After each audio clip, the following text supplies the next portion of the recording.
Welcome back to my YouTube channel the knowledge of medical में एक बार फिर आपका स्वागत है। जैसा कि आपको पता है हमारे यूट्यूब चैनल हेल्थ रिलेटेड जानकारी आप तक पहुंचाता है।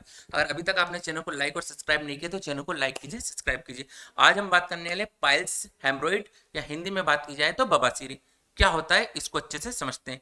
देखिए 15 से 20 सालों में बीमारी काफी ज्यादा बढ़ी है लोगों में, और इसका सबसे बड़ा कारण है लाइफ स्टाइल चेंज होना। आपने जो अपनी लाइफ स्टाइल चेंज की थी, लंबे समय तक बैठे रहना, ठीक है, खाने का कोई फिक्स टाइम नहीं है, 11 बजे 12 बजे तक भी आप खा रहे हैं, सुबह खाने का कोई टाइम फिक्स नहीं है, तो जो खाने पीने का आपका टाइम है, ठीक है, एक्सरसाइज ना करना, ठीक है, ये जो लाइफ स्टाइल आपने चेंज की है, लंबे समय तक ऑफिस में बैठे रहना, खाने का कोई टाइम नहीं है, एक्सरसाइज आप करते नहीं है, तो ये जो लाइफ स्टाइल आपने चेंज की है बवासीर का सबसे बड़ा कारण है।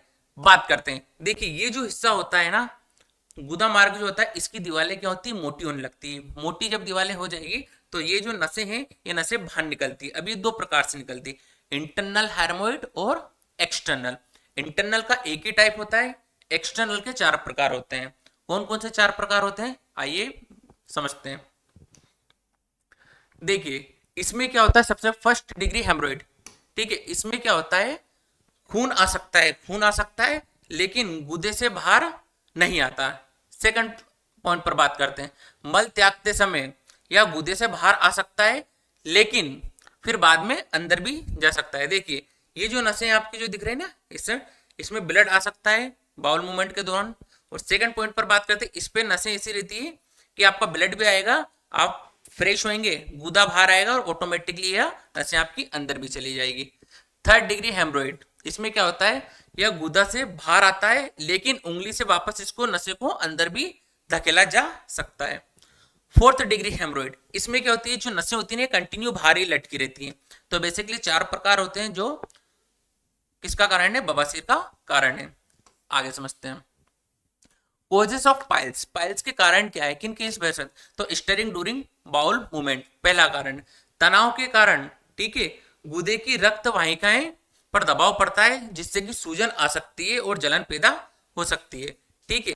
Second point, sitting long period, आप लंबे समय तक ऑफिस में बैठे रहते हैं, ठीक है, एक्सरसाइज नहीं करते हैं जिसकी वजह से भी ये हो सकता है। थर्ड पॉइंट पर बात है क्रोनिक कॉन्स्टिपेशन और डायरिया, लंबे समय तक अगर आपको कब्ज है, डायरिया है, तो ये भी बवासीर का कारण हो सकता है। आगे बात करते हैं लो फाइबर एड, ज्यादा से ज्यादा आप जंक फूड का यूज करते हैं, ठीक है, फाइबर वाला सलाद आप कम लेते हैं, ठीक है, फाइबर कम यूज करते हैं जिसकी वजह से भी होता है, तो कम फाइबर वाला आहार लेने से भी बवासीर हो सकता है।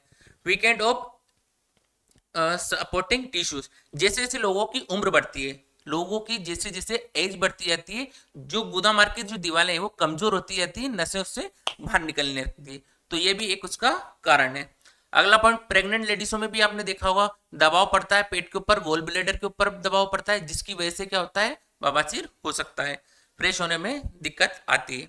ऑफसाइड की वजह से क्या होता है, ज्यादा आपका वजन बढ़ा हुआ है, जिन लोगों का वजन ज्यादा होता है, कुंटलों में जिनका वजन है, उनको भी बवासीर होने की संभावनाएं ज्यादा रहती है। तो ये कुछ बेसिक से कारण है गाइस, इन पर आप ध्यान देंगे तो बवासीर नहीं होगा। आगे समझते हैं सिम्टम्स ऑफ पाइल्स, पाइल्स के क्या क्या सिम्टम्स है गाइस, इसको भी हम अच्छे से समझ लेते हैं। सबसे पहले बात करते हैं टॉयलेट पेपर। देखिए टॉयलेट पेपर का आप यूज करेंगे, उसमें ब्लड आएगा तो एक कारण हो सकता है। या फिर आप फ्रेश होने जाते हैं तो टॉयलेट का जो कटोरा था उसमें रक्त का इकट्ठा होना भी बवासीर का कारण हो सकता है। गुदे के आसपास खुजली होना, ठीक है, गुदा में भूरापन या असहजता महसूस होना, यह भी बवासीर का कारण है। शौचालय जाने के बाद भी मल त्यागने की आपकी इच्छा करे तो यह भी बवासीर का रीजन हो सकता है। अपने नितंबों को पोंछने के बाद भी अंडरवेयर या टॉयलेट पेपर का पर बलगम आना, यह भी बवासीर का कारण है। आपके गुदा के आसपास गांठे होना, गुदा का जो हिस्सा होता है नीचे का उसमें गांठे बन जाना, नसें दिखना, यह भी बवासीर का कारण है। गुदा के आसपास दर्द या खासकर बैठने के दौरान आपको दर्द होता है, मीठी मीठी खुजली चलती रहती है, फ्रेश होने के बाद मीठी मीठी खुजल जो रहती है 1-2 घंटे तक चलती रहती है, तो ये भी बवासीर का कारण हो सकता है। गुदा के बाहर लटकती हुई गांठें जो मैंने आपको बताया फोर्थ डिग्री हेमरोइड का कारण है। आगे समझते हैं आपके गुदे के आसपास दर्द या लालिमा या सूजन का उत्पन्न होना, यह भी बवासीर का कारण है। तो ये कुछ आपके सिम्टम्स है जिससे कि आप पहचान सकते हैं कि आपको बवासीर है या नहीं है। आगे समझते हैं कुछ ऐसी कंडीशंस में आपको बताऊंगा गाइस, अगर उसमें से कुछ भी है आपको तो आपको तुरंत डॉक्टर से मिलना चाहिए। कुछ क्रिटिकल कंडीशंस के बारे में भी हम डिस्कस कर लेते हैं। देखिए लगातार भारी ब्लीडिंग होना, लगातार भारी ब्लीडिंग अगर हो रही है तो आपको इमीडिएट बेसिस पे डॉक्टर से मिलना चाहिए। बवासीर से मवाद या रिसाव होता है, मवाद या रिसाव ज्यादा हो रहा है तो यह भी एक गंभीर समस्या है। लास्ट पॉइंट पर बात करते हैं, गंभीर आपको, सॉरी माफ कीजिएगा, आपको बुखार है, सीवियर पेन है, ज्यादा दर्द है, बुखार आ रहा है, तो इस कंडीशन में भी आपको डॉक्टर से मिलना चाहिए। तो कुछ बेसिक सी 3 कंडीशन से अगर इसमें से कुछ भी है तो फौरन डॉक्टर से मिलिएगा, यह गंभीर हो सकता है। आगे समझते हैं डायग्नोसिस ऑफ पाइल्स। पाइल के डायग्नोसिस क्या है, डॉक्टर कैसे इसको सुधारेगा, ठीक सही करेगा। सबसे पहले बात करते हैं परफॉर्मिंग ए फिजिकल एग्जाम। आपका चिकित्सा आपके गुदे के आसपास के क्षेत्र में रक्त वाहिकाओं की जांच करेगा, जो नसें होती हैं उनकी जांच करेगा, ठीक है। सेकंड पॉइंट पर बात करते हैं, इसमें एक चिकनाई युक्त चीजें होती है, ठीक है, पेन की तरह चिकनाई युक्त चीजें होती है जो आपके मलाशय में डाल के देखेगा, जिससे कि पता चलेगा इंटरनल है या एक्सटर्नल आपको पाइल से, ठीक है। Performing a digital rectal exam, इसमें वही उंगली के माध्यम से पता किया जाएगा आपको इंटरनल हेमरोइड या एक्सटर्नल है, तो ये डॉक्टर जांच कर सकता है।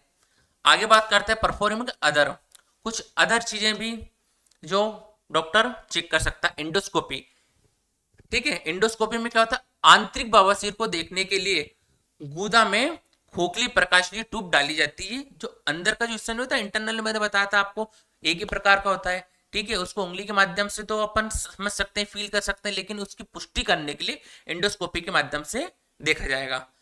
प्रोटोस्कोपी, आपके संपूर्ण मलाशय को देखने के लिए गुदे में प्रकाशीय ट्यूब डाली जाती है, पूरा हिस्सा देखने के लिए यह जांच की जाती है। क्लोनोस्कोपी, इसमें क्या होता है, आपकी बड़ी आंत, लार्ज इंटेस्टाइन जो होती है, पूरी लंबाई देखने के लिए लचीली प्रकाशीय ट्यूब आपके मलाशय में अंदर की ओर भेजी जाती है, जिससे कि आपकी जो बड़ी आंत है वहां तक का पता लगाया जा सके।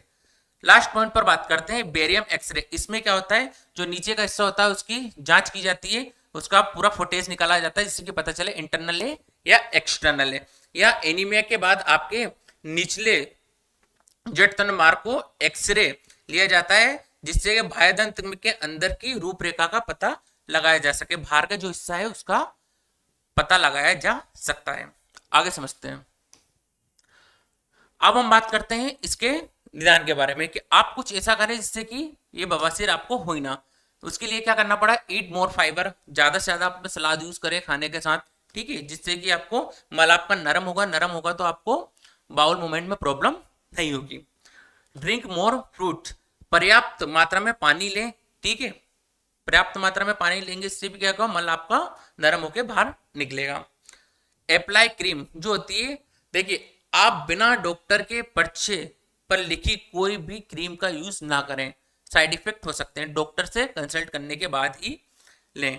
टेक पेन रिलीफ, कुछ पेन रिलीफ के बारे में बात कर लेते हैं। आप असुविधा से राहत पाने के लिए एसिटामिनोफेन ले सकते हैं जो दर्द निवारक है, ठीक है, एस्प्रिन ले सकते हैं, इबुप्रोफेन ले सकते हैं, ये आपको दर्द में मदद करेगी, ये कुछ दवाएं आपको हेल्प करेगी दर्द कम करने के लिए, लेकिन इन्हें भी डॉक्टर की सलाह से लें। आगे समझते हैं, यूज ए आइस पैक, एक तौलिया लें, उसमें थोड़ा सा बर्फ डालें और आसपास के हिस्से को सिकाई करें, जिससे क्या करें, जो कि नसें वगैरह रहेगी वो थोड़ी सी मुलायम रहेगी और आपको बाउल मूवमेंट के दौरान प्रॉब्लम नहीं होगी। तो ये कुछ होम रेमेडीज भी है जिसको आप यूज कर सकते हैं। आगे बात करते हैं पाइल और हेमरोइड, पाइल से या बवासीर के लिए ट्रीटमेंट डॉक्टर की सलाह से ही लेना है, हम सिर्फ आपके नॉलेज के लिए बता रहे हैं। पेन रिलीफ की बात करें तो over the control pain relief जो दवा होती है वो ले सकते हैं, इबुप्रोफेन ले सकते हैं, एस्प्रिन ले सकते हैं, ये सब दवाएं आपको पेन रिलीफ के लिए बेटर होती हैं, दर्द कम करने के लिए। स्टेरॉइड ऑइलमेंट की अगर बात की जाए तो इसमें क्रीम का भी आप यूज कर सकते हैं जो ईसिंग और इन्फ्लेमेशन को कम करेगी। लास्ट पॉइंट पर बात करते हैं स्टूल सॉफ्टनर और लैक्सेटिव की अगर बात की जाए तो ये मल त्यागने में मदद कर सकती है, ठीक है। डॉक्यूमेंट सोडियम की अगर बात की जाए इसमें तो कोलेस ले सकते हैं, ठीक है, ये क्या करेगी आपको स्टूल सॉफ्टनर की तरह की।